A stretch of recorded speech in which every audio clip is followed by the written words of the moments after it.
আসসালামু আলাইকুম প্রিয় শিক্ষার্থী, আশা করি আপনারা সকলেই ভালো আছেন। এই ভিডিওতে আমি ক্যালকুলাস 1 চ্যাপ্টার 1 এর এক্সাম্পল 13 এই ম্যাথটি সলিউশন করব। এই ম্যাথটি হচ্ছে এক্সাম্পল 12 সাথে অনেকাংশে মিল, জাস্ট এক্সাম্পল 12 এবং 13 মধ্যে পার্থক্য হচ্ছে x² + 1, অর্থাৎ এক্সাম্পল 12তে অনলি x² ছিল আর এখানে হচ্ছে x² + 1 রয়েছে। এক্সাম্পল 12 পারলে এক্সাম্পল 13 এমনিতেই পারবেন, তাও আমি ম্যাথটি সলিউশন করে দিচ্ছি। তো আমাদের এখানে একটি ফাংশন রয়েছে, ফাংশনটিকে 3টি ভাগে ভাগ করা হয়েছে। এই ফাংশনটি x² + 1 হবে যখন x এর মান 0-র চেয়ে ছোটো হবে, আবার x হবে যখন এই কন্ডিশন থাকবে, আবার 1/x হবে যখন এই কন্ডিশন থাকবে। তো আমাদের ফাংশনটির লেখচিত্র অঙ্কন করতে হবে। তো কোনো একটি ফাংশনের লেখচিত্র অঙ্কন করতে গেলে আমরা জানি যে হচ্ছে আমাদের বুজ এবং কুটির মান জানা থাকতে হয়। তো আমরা প্রত্যেকটি ফাংশনের জন্য, এখানে 3টি ফাংশন রয়েছে, 3টি ফাংশনের জন্য বুজ এবং কুটির মান বের করব, তারপর হচ্ছে আমরা লেখচিত্র অঙ্কন করব। তো আমরা ফাংশনটি নিয়ে নিলাম যখন f(x = x² + 1).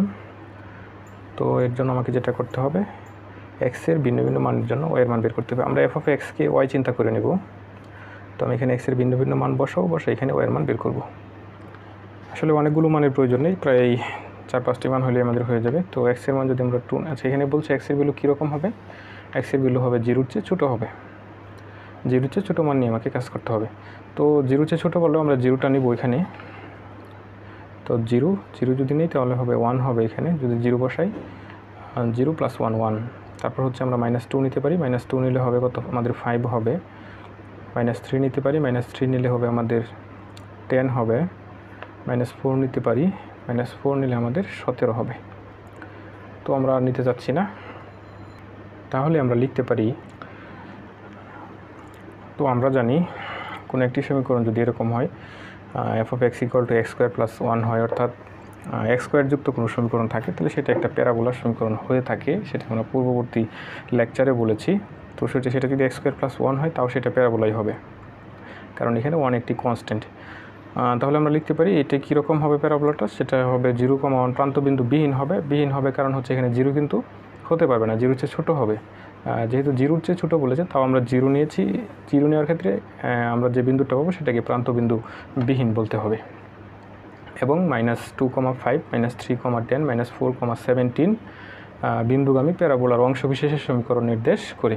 কারণ একটি প্যারাবোলা হইতে গেলে সেটা x অক্ষের ডান দিকে এবং বাম দিকে উভয় দিকেই মান থাকতে হবে প্যারাবোলার সম্পূর্ণ অংশ হইতে গেলে। কিন্তু এখানে হচ্ছে x অক্ষের মূল বিন্দুর বাম দিকের ভ্যালুগুলো কিন্তু আমি নিতে পারতেছি, কারণ x এর ভ্যালু হবে 0 থেকে ছোটো হবে। সেক্ষেত্রে প্যারাবোলাটা আসলে পুরো প্যারাবোলাটা নির্দেশ করবে না, সেটা প্যারাবোলার অংশবিশেষের সমীকরণ নির্দেশ করবে।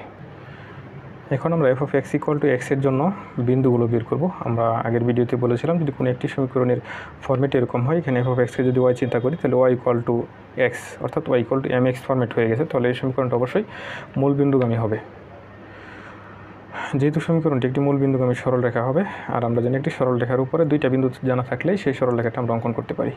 তো 2টি প্রান্তবিন্দু 0 এবং 1 নিয়ে হচ্ছে x এর ভ্যালু 0 নিলে y এর ভ্যালু কত হবে, 0ই হবে। x এর ভ্যালু 1 নিলে, যদি 1 নেওয়া হয় তাহলে y এর ভ্যালু 1ই হবে। তাহলে সরলরেখাটি কীরকম হবে, y = x সরলরেখাটি হবে 0 0 এবং 1 1 প্রান্তবিন্দু বিশিষ্ট রেখাংশের সমীকরণ নির্দেশ করে।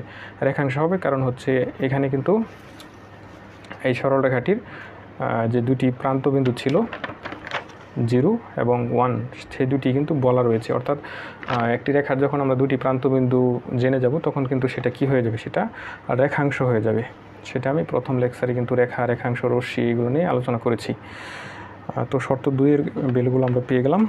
এবার হচ্ছে শর্ত 3। শর্ত 3-এ বলেছে f(x = কী হবে, 1/x হবে, যেখানে x এর ভ্যালুটা কীরকম হবে, x এর ভ্যালুটা 1-এর চেয়ে বড় হবে।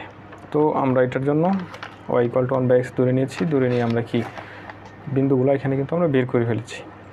x এর ভিন্ন ভিন্ন মানের জন্য y এর মান বের করেছি। তাহলে আমরা বলতে পারি বিন্দুটা কীরকম হবে, এখানে কিন্তু বলছিল 1-এর চেয়ে কী হবে, 1-এর চেয়ে বড় হবে। তাহলে এখানে কিন্তু আমরা 1 নিয়েছি, কিন্তু 1 কিন্তু এই যে রেখাটা হবে সেটার উপরে কোনো পয়েন্ট হবে না। তাহলে আমরা বলতে পারি 1 1 প্রান্তবিন্দু বিহীন এবং এত বিন্দু বিশিষ্ট একটি আয়তাকার হাইপারবোলার সমীকরণ নির্দেশ করে। তো আমরা সবগুলো বিন্দু এখানে পেয়ে গেলাম। এখন আমাদেরকে লেখচিত্রটি অঙ্কন করতে হবে। প্রথমে আমরা যে আমাদের যে 1 নম্বর কন্ডিশনটি ছিল সেটার লেখচিত্রটি অঙ্কন করতে যাচ্ছি। সেক্ষেত্রে আমাদের পয়েন্ট ছিল 0, 1 প্রান্তবিন্দুবিহীন এবং -2, 5, -3, 10, -4, 17 বিন্দু সমগামী প্যারাবোলার অংশবিশেষ সমীকরণ নির্দেশ করবে। তো 0, 1 বিন্দুটা কোথায় হবে? এটা হচ্ছে মূল বিন্দু, এটা 0, 0। তো 0, 1 কোথায় হবে? একটু উপরে হবে, এটা 0, 1 চিন্তা করে নিলাম। তবে 0, 1 বিন্দুটা কিন্তু হইতে পারবে না, এটাকে আমি একটা বৃত্ত দিয়ে দিব, তবে বৃত্তটা ফিল আপ করা যাবে না, কারণ ওইখানে 0, 1 প্রান্তবিন্দুবিহীন ছিল। -2, 5 কোথায় হবে? আমি এখানে ধরে নিলাম। -3, 10 এখানে ধরে নিলাম। এরকমভাবে বিন্দুগুলো আপনারা ধরে নেবেন যাতে এটা দেখতে অনেকটা প্যারাবোলার মতো হয়। তাহলে -4, 17 এখানে ধরে নিলাম। তাহলে এটা যদি যোগ করি আমি এদিক থেকে, তাহলে হচ্ছে এটা কিন্তু একটা প্যারাবোলা হয়ে গেল। এটা একটু বর্ধিত করে দিতে হবে, কারণ হচ্ছে এখানে কিন্তু আরও কিন্তু পয়েন্ট আছে, -4, 17 পর্যন্তই নয়, আরও কিন্তু পয়েন্ট নেওয়া যাবে, কারণ -5ও কিন্তু হচ্ছে 0 অপেক্ষা ছোট। এই কারণে এদিকে একটু বর্ধিত করে দিতে হবে। এটার অর্থ হচ্ছে লেখচিত্রটার আরও অংশ কি সম্মুখ দিকে রয়েছে। এখন আমরা 0, 0 শর্ত যে 2 ছিল, 0, 0 এবং 1, 1 দুইটা বিন্দু বসাই হচ্ছে শর্ত 2 এর লেখচিত্রটি অঙ্কন করব। তাহলে এটা ছিল আমাদের 0, 0 পয়েন্ট। তো এটা সহ কিন্তু হবে, যেহেতু এখানে 0, 0 প্রান্তবিন্দু সহ, এবং 1, 1 আমরা এটা চিন্তা করে নিলাম। এটা হচ্ছে আমাদের 1, 1 সহ হবে 1, 1। তাহলে দুইটা কানেক্ট করে দেই, তাহলে আমার হচ্ছে যে 2 নং শর্ত ছিল সেটা লেখচিত্র কিন্তু অঙ্কন করা হয়ে গেল। এখন আমাদের শর্ত 3 এর যে পয়েন্টগুলো ছিল সেগুলো বসাই আমরা শর্ত 3 এর যে আয়তাকার হাইপারবোলার সমীকরণ সেটা কিন্তু আমরা বের করে ফেলবো। আর আমরা যদি কোনো ইকুয়েশনে দেখি যে y = 1/x ফরম্যাট আছে, সেটা অবশ্যই কী হবে? আয়তাকার হাইপারবোলা হবে। তো এটা ছিল 1, 1 প্রান্তবিন্দুবিহীন, আর বাকি বিন্দুগুলো সহ কী হবে? আয়তাকার হাইপারবোলার সমীকরণ হবে। তো প্রথমে আমি 1, 1 বিন্দুটি বসাবো, তবে সেটাই কী করবো? বৃত্ত দিয়া সেটাকে আমি ফিল আপ করতে পারবো না, কারণ এই বিন্দুটা কিন্তু এই আয়তাকার হাইপারবোলার অংশ হবে না, কিন্তু এইখান থেকে শুরু হলেও এটা কিন্তু অংশ হবে না। তাহলে এটাই ছিল আমার 1, 1। যেহেতু এটাকে আগেই ফিল আপ করে রাখা হয়েছে, তাহলে এটাকে তো আর মানে বৃত্তটাকে আগেই ফিল আপ করে ফেলা হয়েছে, এটাকে তো আর ফাঁকা রাখার কোনো অপশন নেই, যার কারণে এটাকে এভাবেই রাখতে হবে। তাহলে আমার পরবর্তী পয়েন্ট ছিল 2, 1/2। তাহলে এদিকে অবশ্যই 2 হবে, 2, 1/2। এখানে যদি 1, 1 হয় তাহলে 2, 1/2 আরও নিচের দিকে হবে। তার পরবর্তী পয়েন্ট ছিল 3, 1/3। এটা আরও একটু নিচের দিকে হবে, কারণ হাফ অপেক্ষা কিন্তু 1/3 আরও ছোটো। তার পরবর্তী বিন্দু ছিল 4, 1/4। এটা আরেকটু নিচের দিকে হবে। আমি এই পর্যন্তই রাখলাম।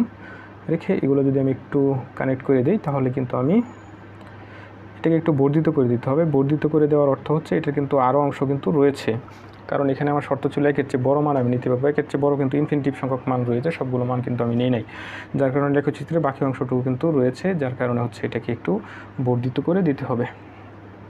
তো আপনারা চাইলে বিন্দুগুলো হচ্ছে মানে কোনটা কোন বিন্দু সেটা কিন্তু পাশে লিখে দিতে পারেন, বুঝ এবং খুঁটিগুলো লিখে দিতে পারেন। তো এটাই ছিল আমার যে 3টি ফাংশন ছিল, সেই 3টি ফাংশনের সম্মিলিত গ্রাফ।